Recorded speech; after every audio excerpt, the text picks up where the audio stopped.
बिस्मिल्लाहिर्रहमानिर्रहीम। अस्सलाम वालेकुम। ईरान ने मॉडर्न वारफेयर में जो मास्टर स्ट्रोक खेल दिया है कि शायद तारीख में जब ये आज से कुछ साल बाद लिखा जाएगा कि इस्माइल हानिया को मारा गया, तो अगर ईरान स्ट्राइक करता तो क्या सूरत हाल होती। ईरान ने ना स्ट्राइक करके ऐसी बाजी पलटी है कि इस वक्त ना तो आर्मी चीफ महफूज है इजराइल के अंदर, ना नेतन्याहू महफूज है, और जो खेल वो खेल गया है ये शायद इनको अब जाकर समझ आ रही है कि ईरान ने हमारे साथ किया क्या है। अब जरा समझिएगा, एक ऐसा गेम प्लान अमेरिका इसराइल से लेकर सारी दुनिया याद रखेगी ईरान ने किया क्या। अब जरा सीन समझिए, जब इस्माइल हानिया को मारा गया तो पहला रिएक्शन किसी भी मुल्क का क्या होता है कि हम स्ट्राइक करेंगे, तबाह करेंगे। आयतुल्लाह अली खामनाई आए, उन्होंने कहा जी स्ट्राइक करें, तबाही करें, सब करें। उसके बाद खबरें क्या आ रही हैं, इजराइल की फौज हाई अलर्ट, अमेरिका कह रहा है ईरान को कि हमला किया हम तुम्हें तबाह कर देंगे। सारी धमकियां, कतर आकर मना रहा है, पूरा रीजन उसको मना रहा है ईरान को हमला नहीं करना। उन्होंने कहा जी अमेरिका कह रहा है 48 घंटों में हमला, अमेरिका कह रहा है 72 घंटों में हमला, इसराइल की इंटेलिजेंस एजेंसी कह रही है 24 घंटे में हमला। ईरान ने एयर स्पेस अपनी बंद कर दी और कहा जी हम मिसाइल टेस्ट करने जा रहे हैं। ये सारा खेल हुआ, ईरान ने हमला नहीं किया। लेकिन बाजी ईरान ने कैसे पलटी है ये समझे। ईरान ने काम ये किया, इस चक्कर में उन्होंने रूस S-400 रेडार सिस्टम, Su-35 और दुनिया भर का सामान ले लिया। ऐसा सामान ले लिया कि यानी आप ये सोचो कि हो सकता है उनको अगले 10 साल में ना मिलता। और मदर ऑफ ऑल डील रूस के साथ अब वो साइन करने के लिए जा रहे, जिसमें सारी रूस अपनी टेक्नोलॉजी देने के लिए जा रहा है।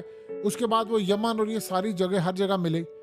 आप अंदाजा करें कि इस सारी सूरत हाल में ईरान ने फैसला किया कि वो नफसियाती जंग लड़ेगा और अंदर से इजराइल को वीक करेगा। अब वो सीन ये हुआ, ईरान की वजह से तमाम एयरलाइंस ने इजराइल का बायकॉट, यानी बायकॉट एक किस्म का हो गया कि भाई ये क्या आपने तमाशा बनाया। उन्होंने अपनी एयरलाइन सस्पेंड कर दी, इंडिया ने कर दी, किसी ने 6 महीने, किसी ने 8 महीने, किसी ने 2 महीने। अवाम को कह दिया आप शेल्टर्स में चले जाएं। लोग स्लीप डिप्रिवेशन का शिकार, उनको पता ही नहीं सुबह स्ट्राइक हो रहा है, शाम को हो रहा है, फलाना हो रहा है। इस चक्कर के अंदर लोगों के सब्र का पैमाना लबरेज हो गया। और फिर इस सारी सूरत हाल में इजराइल की फौज को लगा कि अच्छा ये तो स्ट्राइक नहीं करे, ये डरे। उन्होंने अपना सारा माल भी इकट्ठा कर लिया, सारे इक्विपमेंट इकट्ठे कर लिए और अपना न्यूक्लियर प्रोग्राम उसको भी महफूज कर लिया। रेडार सिस्टम आ गए, आहिस्ता आहिस्ता वो पूरा अंदर खाते अपना न्यूक्लियर प्रोग्राम और सारी चीजें करे। कतर आया, ये तमाम लोग आए, उन्होंने कहा जी आपने स्ट्राइक नहीं करना।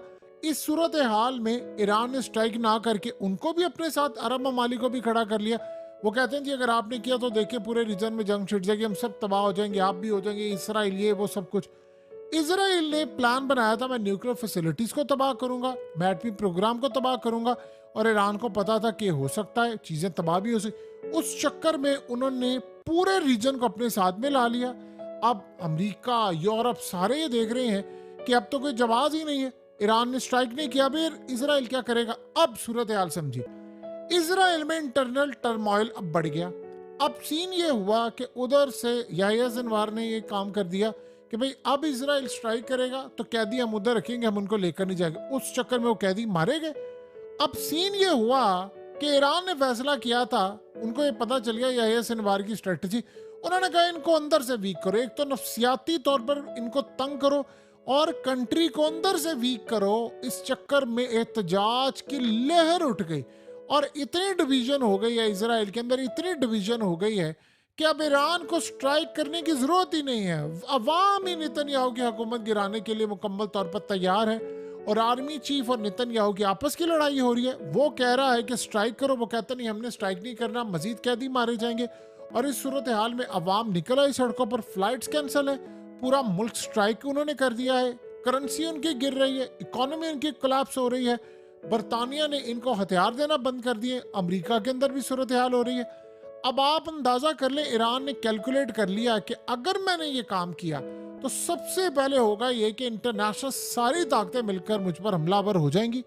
और इस सारी सूरत हाल में ईरान पर अगर कोई स्ट्राइक होता है तो जंग होती है, ये तो पूरी तरह फुल फ्लेज वॉर हो जाएगी और हमें सफाई से मिटाने की तैयारी होगी, पूरा रीजन तबाह हो जाएगा। अब ईरान ने स्ट्राइक नहीं किया, इस सारी सूरत हाल में उसने इजराइल को अंदर से वीक करना शुरू कर दिया। अब सीन इस वक्त ये है कि एक कैलकुलेट उन्होंने काम किया इंटरनेशनल सतह पर। आप ये देखें कि पूरा इसराइल इस वक्त नेतन्याहू का गिरेबान फाड़ने को तैयार है। अमेरिका ने कहा हमला किया तो ये कर देंगे, उन्होंने कहा जी ठीक है। इस चक्कर में अब सीन ये हुआ कि आहिस्ता आहिस्ता उन्होंने इंटरनेशनल ताकतों को पैगाम दे दिया कि देखो इसराइल जंग को प्रोवोक करता है। उधर से रूस ने बयान दिया कि सारे फसाद की जड़ इसराइल है, इसराइल को रोकना होगा वरना ईरान का हक पूरा बनता है स्ट्राइक का। चाइना ने भी यही बयान दे दिया। उधर से इंटरनेशनल ताकतों ने कॉल की, यानी फ्रांस ने कॉल की ईरान को, इटली से लेकर सब ने उनको कॉल किया आपने हमला नहीं करना, आपने हमला नहीं करना। कतर आ रहा है, सऊदी अरब कह रहा है, पूरा रीजन कह रहा है, उर्दन कह रहा है, यानी दुनिया भर के नुमाइंदे आ रहे।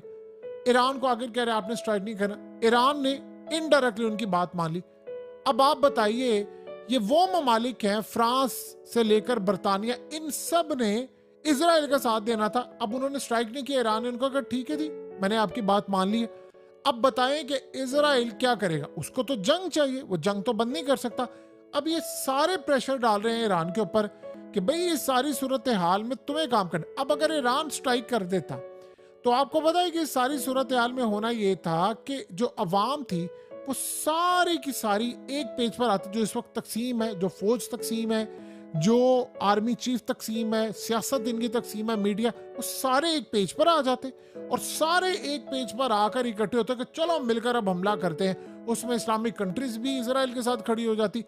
अब वो सारी की सारी बाजी पलटकर ईरान के पलड़े में आ गई है और इसराइल अंदर से वीक हो रहा है। उसने काम ये किया कि इंटरनेशनल कम्युनिटी जो इजराइल के साथ खड़ी होनी थी वो इसराइल की बजाय ईरान के साथ खड़ी होगी कि देखो जी इसने डिप्लोमेटिक पोजीशन ले ली, इसने तो हमला नहीं किया। अब सीन ये हो रहा है कि इजराइल की जो फौज है, उनके जो लोग हैं वो डीमोरलाइज हो गए। अब वहां पर एहतजाज शुरू हो गया, वहां लोग मारे जा रहे हैं क्योंकि इस सारी सूरत हाल में ईरान इसको समझता है ये तो हमारी बहुत बड़ी विक्ट्री हो गई है कि इसराइल के शहरी अपनी ही गवर्नमेंट के खिलाफ एहतजाज पर पूरा मुल्क निकला हुआ है और ये मूव उनकी काम कर गई।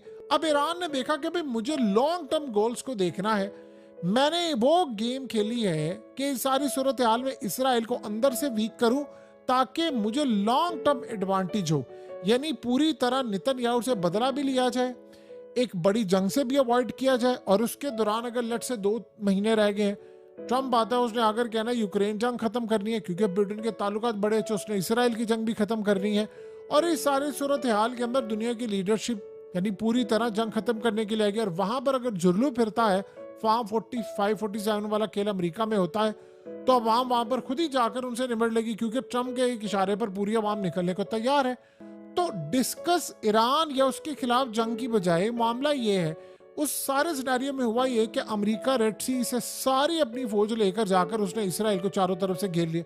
हमला वो कर नहीं रहे। अब लिबनान अपना हल्का हल्का हमला करता जा रहा है, या जो भी वो हमले करता है वो ताबड़तोड़ भी करे, यमन भी हमला करे, लेकिन ईरान हमला नहीं करा। अब इसराइल ने इन सबको तैयार कर लिया था कि ईरान हमला करने वाला, आपने मेरा साथ देना है। वो जो तमाम मिडिल ईस्ट की कंट्रीज इसराइल के साथ खड़ी होती कि भाई ईरान ने हमला कर दिया, वो सारी की सारी अब ईरान के साथ आ गई, बल्कि वो एहसानमंद हो गए हैं कि ठीक है आपने हमारी बात मान ली, आपने हमला नहीं किया। अब इसराइल में सियासी अदम इस्तेहकाम आ गया, अवाम सड़कों पर है, वहां पर आर्मी चीफ को वो हुक्म दे रहा है कि तुम स्ट्राइक करो, वो इनकार कर रहा है मैंने नहीं करना। अब इनको ये अपॉर्चुनिटी मिली है कि आप ये देखिए कि याहिया सिनवार ने ये बात कह दी है कि अगर एक भी अब हम पर स्ट्राइक करने की कोशिश की कैदियों को छुड़वाने के लिए, तो तुम्हें बाकी जो लोग हैं वो जिंदा नहीं कफन में मिलेंगे। अब ये बयान अवाम का शदीद उनको गुस्सा है। अब आप ये सोचें कि इसराइल में जो स्ट्राइक हो रहा है वहां पर इकोनॉमिक कॉन्सिक्वेंसेस इतने बढ़ गए हैं कि अवाम ने कहा भाई हमने लड़ाई नहीं करनी, हमें जंग नहीं चाहिए, हमें अमन चाहिए और आप कैदियों की डील करें। अब अवाम इनको कहने की जरूरत ही नहीं पड़ रही, किसी को कहने की, अवाम खुद ही उनकी सड़कों पर निकली हुई है। और नेतन्याहू के पास टाइम बहुत कम है, इजराइल में भी इलेक्शन का टाइम है, अमेरिका के अंदर भी इलेक्शन है, और इस सारी सूरत हाल में अब इसराइल के पास कोई जवाब ही नहीं है। वो अमेरिका को कह रहा है मैंने स्ट्राइक करना है, उसके पास वजह ही नहीं है। पहले तो वो वजह तलाश ये कर रहा था कि किसी तरह मेरे पास स्ट्रेटजी बन जाती, मैं कहता देखो ईरान ने मुझ पर हमला किया, उस चक्कर में मैं 2-3 हमले अपने ऊपर भी करवा लेता जाली, और बताता देखो इन्होंने मेरे साथ जुल्म किया। अब वो तो सारी की स्ट्रेटजी बिकी नहीं रही। अब इवन के बाइडेन ने यहां तक कह दिया है कि सारी फसाद की जड़ अब नेतन्याहू बना हुआ है और वो इस सारी सूरत हाल में डील नहीं करा।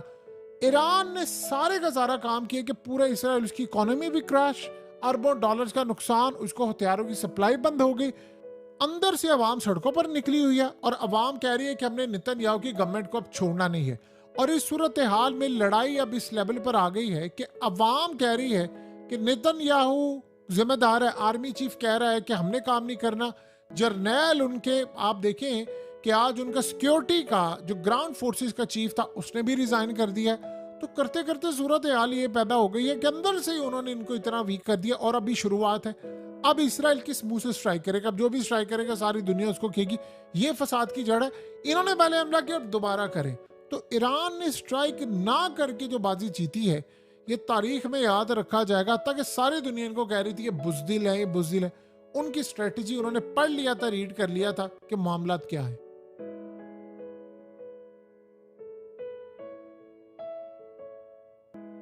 हकीकत टीवी को सब्सक्राइब करना मत भूलें, वीडियो को लाइक करें, शेयर करें और कमेंट सेक्शन में अपनी राय का इजहार जरूर करें।